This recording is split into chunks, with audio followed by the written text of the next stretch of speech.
You're listening to SMSF Connect podcast on i-radiolive that brings you programs covering a variety of genres under development. Hello and welcome to the SMSF Connect podcast, where we aim to bring you the experiences and insights of people and companies who are making significant contributions towards social development. Our podcast is dedicated to creating a platform for sharing stories, best practices, and innovations that are driving positive social impact in our communities. In this episode of Let's Connect with your show host Pooja Oberoi Murada, we are delighted to have with us Mr. Gaurav Mehta, who's the head of marketing, public relations, and corporate communications at DCB Bank. Gaurav joined DCB Bank in March 2008 and he has over 32 years of professional experience. To introduce you to our partner with the listeners, DCB Bank is a new generation private sector bank with 418 branches as on 31st December 2022 across India. DCB Bank has deep roots in India since its inception in 1930. The bank also has a long ingrained culture of social responsibility. The CSR front of the DCB Bank makes a strong case of their contribution to some of the very important sustainable development goals, especially the goals 6 and 17 that are related to water and partnerships. So friends, sit back, relax, and without further ado, let's connect with Gaurav to learn more about DCB Bank's CSR journey and how they are making a difference in the world. Hello Gaurav, happy to have you on our show today. I will ask you a few questions that are often cross the mind of some of our NGO partners. Students often ask us who are studying CSR and of course people who are in the development space. So to begin with, if you could please let us know what are the CSR thrust areas of DCB Bank? Sure, Pooja. Thank you for having me here at the podcast. And to start off with our thrust areas. So DCB Bank's thrust areas are 6. And we started with water being the main principle or the foundation for all that we do. And then we've taken that thrust area of water to include waste management, recycling, and promoting startup tech in the social space related to these areas of water, smart agri, biodiversity, recycling. And we've also taken upon another thrust area is for a preservation of heritage and historical sites for India.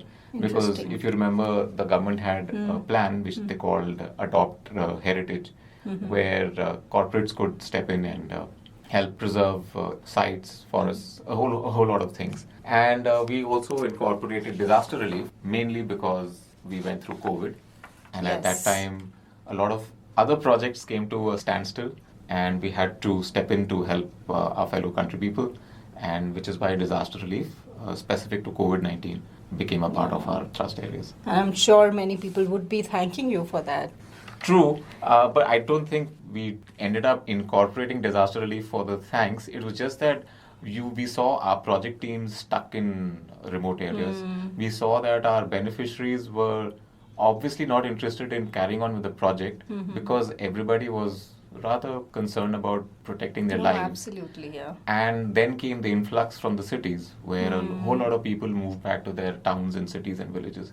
So it was natural to step in at that time and try and do what we could to help people out at that time. Yeah. And I'm sure, I think all of us has witnessed that tough time that came.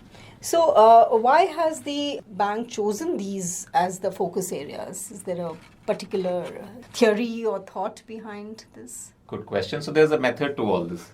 And the reason why we've chosen water is because the bank believes that the entire basis for what our survival is and for what we do on this planet, the bedrock is water. And yes, education is equally important. A healthy life is also important. So there's a lot of thrust areas that corporates and the government wants people to adopt. Yeah. But our focus came to water because we felt that without water, the other elements that you have for growing the GDP, for improving livelihoods, for improving sustainable livelihoods, for being able to have people who are able to be literate to work. It all stems from the fact that if you don't have food, you don't have a healthy nation. And if you don't have water, you don't even have the food. So we just went back to what we thought was the basics, and water was important. And the other part is that a lot of our branches, DCB Bank branches, are based in rural areas. So that's tier 4, 5, 6, and villages. And water is essential for those areas because we're dealing with farmers. We're dealing with people who want tractor loans. We're dealing with small enterprises. It's all dependent on water. And either it's water for rural areas, or it's water for industry, or it's water for people like you and me who are in urban areas, who also draw, let's say, a larger than required share of water from whatever available sources there are. And when you're looking at water, we started observing that there is pollution. Yeah. Plastic is pervasive. And plastic in its various forms, HDPE, recyclable, non-recyclable, and a whole lot of other derivatives and variants are prolific. They are littering our streams, seas, beaches, you name it, you'll find the waste. So that's why we interrelated our thrust areas to say it's water, protection of water sources, groundwater development, watershed development. These are core. And then waste management. And if there is waste, can we repurpose that waste to something more useful? So hence recycling, because there is a way and there's a method to even derive value from the waste, right? Including wastewater, by the way. And so which is why we derive those thrust areas. Sure. And that's how we are set in pursuing projects around the country with these thrust areas. So interesting.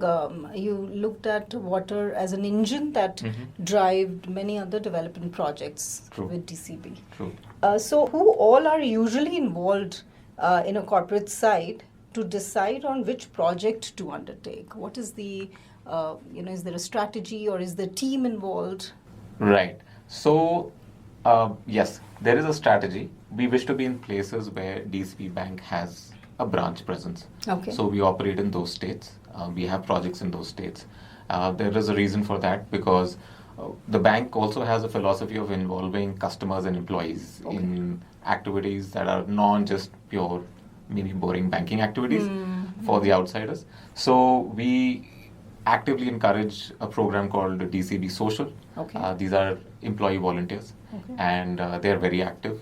Over COVID, we had a huge impact. We didn't get volunteers, of course. They weren't allowed to step out. But otherwise, we hope that we're able to get around 1,500, 2,000 volunteers every year to contribute to projects. So one of the main reasons is to have projects that are close enough or we can reach those areas, 40, 50, 60. Even we've done, in fact, a project at Anantapur with SMSF down south.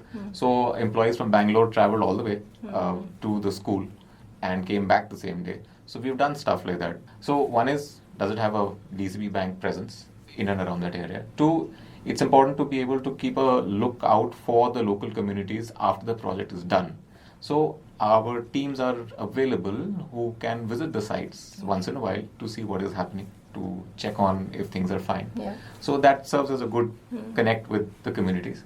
The third part is that while this is, let's say, in the field, how we derive or develop the projects is that we're always on the lookout for CSR partners who are related to our thrust areas. That's one.